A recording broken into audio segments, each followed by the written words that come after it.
خجی مهنور د اظهر خان ټپې مې ډېرې خوښېږي او بیا دا ټپه مې ډېره خوښه شي چې سبق یې 12 کاله ویلی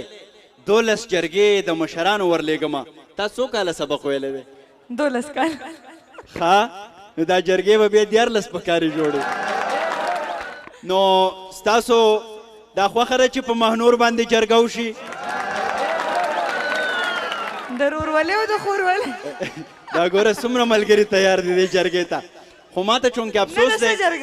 زمونږ د پښتنو نه جرګې مرکې حجرې وستلي دي ته مه یارېږه دا جرګه نه کېږي ښه جي اوس به څوک راغواړو سندرې دپاره جی بالکل واقعي د اظهر ټپې واقعي ډېر زیات خوند وکړو زما سپیشلي سیکنډ سانګ چې کوم دی هغه زړه مې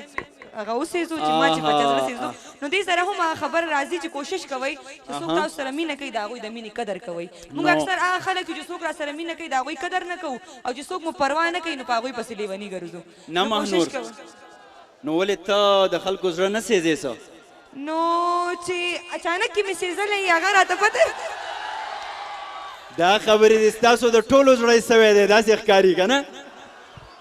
زه به ورته دا ووایم چې ژبه مې دعا کې درته ونښلي زړه مې درنه دومره ازار شوی دی نو وایي په لیلا خو هر سړی مین دی وخت هغه دی چې لیلا پې شي مینه او بیا وایي چې د جنۍ 3 ورځې یاري وي چې لږه ډېره شي 3 نیمې ورځې شي نه هم د دغې سره دا سلسله ختمه وګورئ یاري په کار نه لکه نصیده نکاح تړه د سندرې دپاره چونکې زمونږ دلته پیغلې هنرمندانې هم یو ځای لري بیا د دې وطن زمونږ د پیغلو چې کومه ترجماني ده کوم احساس دی هغه هغو په خپلو سندرو کې کړې ده نو ستاسو د لاسونو پړقا کې راغواړو فلم سټار او سنگر سنبل خان د لاسونو ډېره پړقا جي